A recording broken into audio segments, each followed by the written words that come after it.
Et voici, mesdames et messieurs, notre débat principal pour aujourd'hui. L'Afrique du Sud et Israël s'affrontent devant la Cour internationale de justice. Pretoria accuse Israël de violer la Convention des Nations Unies sur le génocide, affirmant que l'attaque du Hamas du 7 octobre ne pouvait justifier la situation à Gaza. La CIG doit rendre le verdict ou l'arrêt aujourd'hui. Pour mieux comprendre ce sujet, on a le plaisir d'accueillir l'ambassadeur Ayman Mesharafa, ancien ministre adjoint des Affaires étrangères. Bonjour. Bonjour. Bienvenue. Et bonjour pour le spectateur. Merci de m'avoir accueilli. Alors, tout d'abord, parlez-nous du statut de cette Cour et de ses fonctions et de son rôle. Et est-ce que le verdict de cette Cour est obligatoire pour Israël ou pas? La CGM, c'est comment dire, un des principaux organes des Nations Unies. Elle a été fondée en 1945 et elle a commencé à fonctionner en 1947. Elle a traité plusieurs cas. Depuis 35 ans, même il y a des cas concernant Palestine. Oui. Par exemple, le mur de séparation.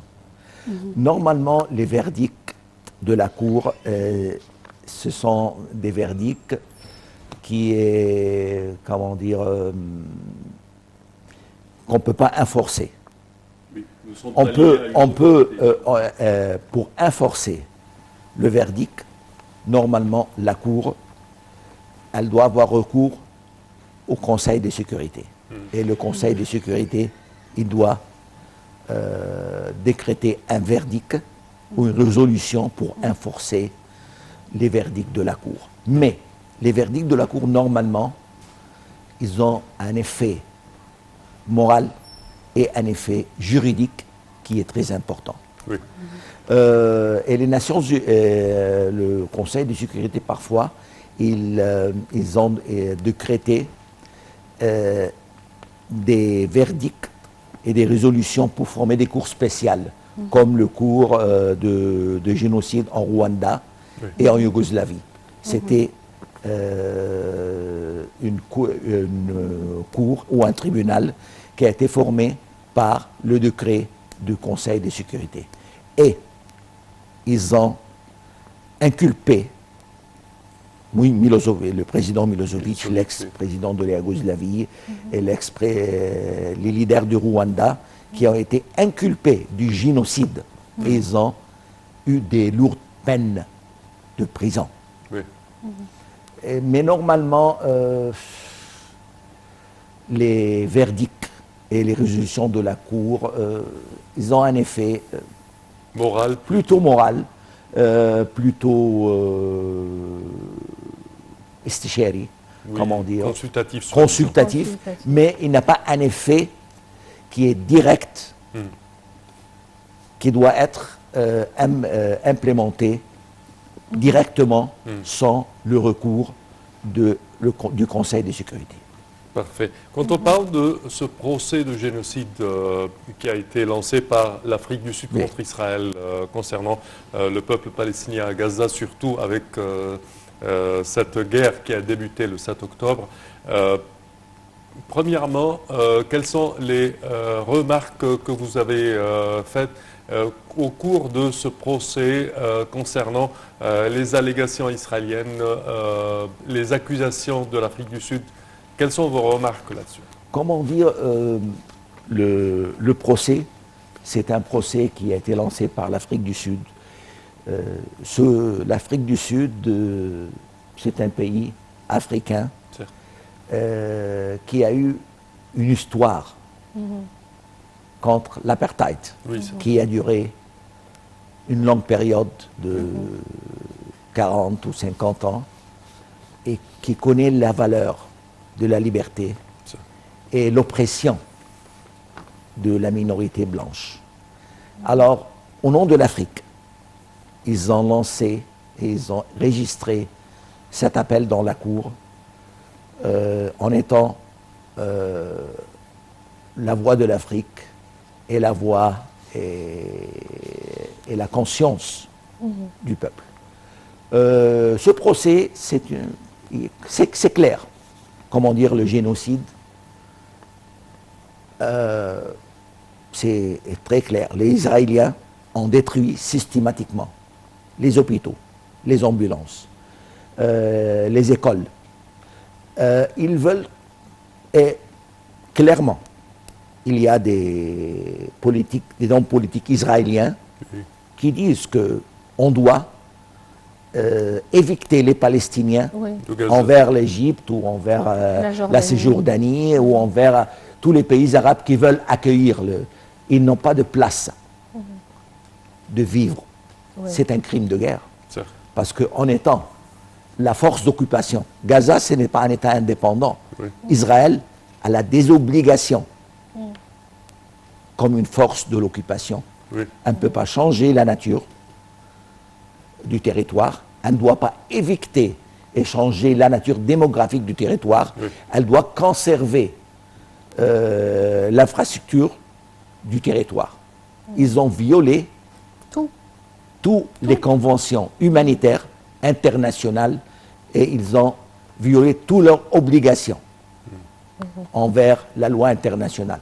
Soit disant qu'Israël, c'est un pays membre des Nations Unies, de la communauté internationale, et ils disent que nous sommes une démocratie. Mais ce qui se passe, vraiment, c'est un génocide contre un peuple qui est occupé par Israël depuis 70 ans. Et Israël refuse même de reconnaître le droit du peuple palestinien d'avoir un État indépendant et même refuse de lancer un processus de paix pour donner les Palestiniens ce qui reste de la Palestine historique. Et ce qui reste maintenant, c'est moins qu'11%. Alors, c'est vraiment quelque chose de dépressant. Certainement. Et quelle est la différence alors entre la Cour internationale de justice et la Cour pénale internationale? La première différence, que la Cour pénale de La Haye, c'est une cour pénale contre les États. Les procès sont contre les États. Les actions illégales des États. Mais la Cour pénale de Rome, on peut inculper les personnes accusées de crimes ou de génocide. Alors, c'est la première différence. Et le tribunal de La Haye, les États qui présentent cette demande doivent être des États ou des organes des Nations Unies, comme l'Assemblée générale, comme le Conseil de sécurité ou autres organes qui demandent l'avis consultatif de la Cour pénale, qui est de la Cour internationale de La Haye, qui se forme de 15 membres qui représentent tous les systèmes juridiques du monde. Alors, le traité de Rome, c'est un traité de loi criminelle. C'est contre les crimes de génocide, spécialement. Alors, on doit passer d'abord par la CIG, puis aller à la CPI. Normalement. Normalement, Oui. le verdict de la Cour de La Haye va aider substantiellement à commencer à faire des procès individuels, À la CPI. personnels à la CPI. Ça va. Et il y a, je pense qu'il y a beaucoup de non-government organizations qui ont commencé, et tous les gens ou les experts de loi internationale, ils ont commencé à lancer des procès. Et la Cour de La Haye a fait un website que les gens peuvent donner des preuves de génocide pour commencer à investiguer toutes ces preuves-là. Parfait. Quand on parle au cours de ce procès, on a vu des allégations du côté israélien que le ralentissement des aides arrivant à Gaza est dû au blocage de l'Égypte de son point de passage de Rafah. Ça a été nié par monsieur Dr Dia Rachwan et également hier ou avant-hier, le président de la République en célébrant la journée de la police égyptienne. Il a parlé de cela en disant que le point de passage de Rafah est toujours ouvert et que le ralentissement est dû aux mesures de sécurité entreprises par Israël. Comment voyez-vous ces propos? Ces propos sont des propos qui sont pas corrects. Parce qu'avant la guerre, du point du crossing de Rafah, on faisait passer 800 containers ou camions à travers Gaza. Maintenant, c'est moins que 200.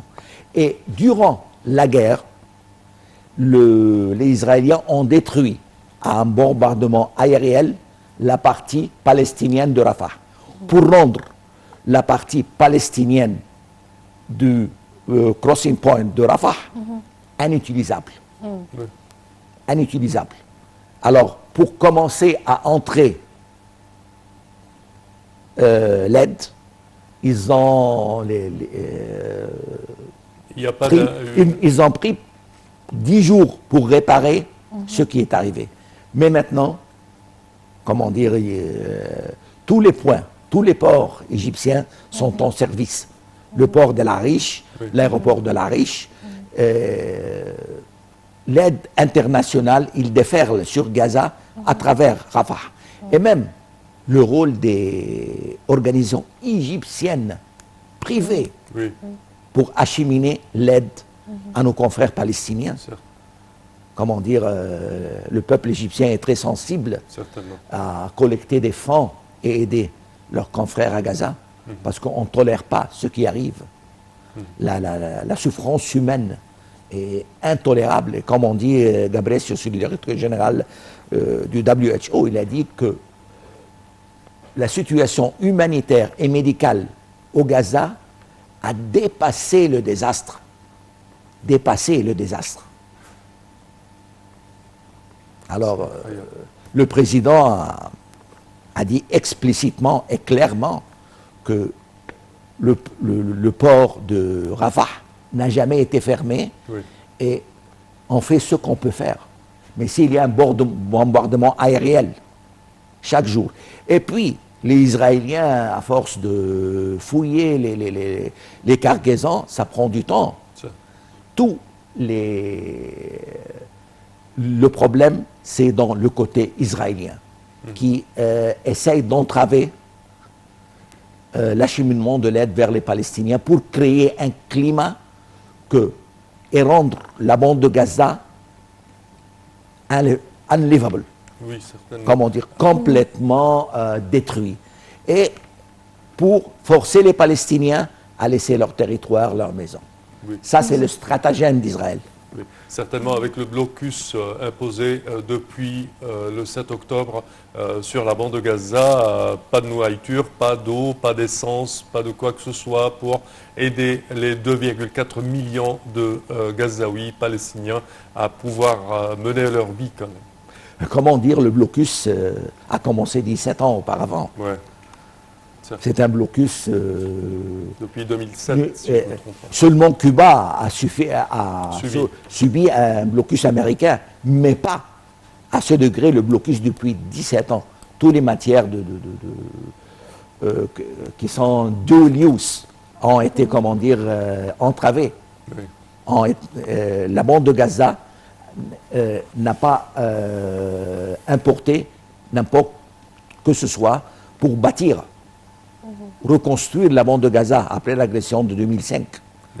Et puis, comment dire, jusqu'à maintenant, on ne peut pas acheminer les médicaments, les matières premières et les matières médicales. Les hôpitaux de Gaza fonctionnent de moins de 10% de leur capacité.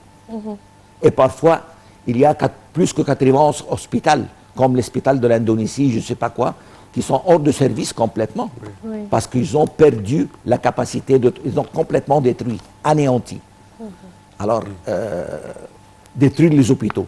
Et plus que 300 véhicules d'ambulance ont été détruits. Alors, mais comment ces gens-là peuvent vivre dans un climat sans eau, sans électricité, sans essence.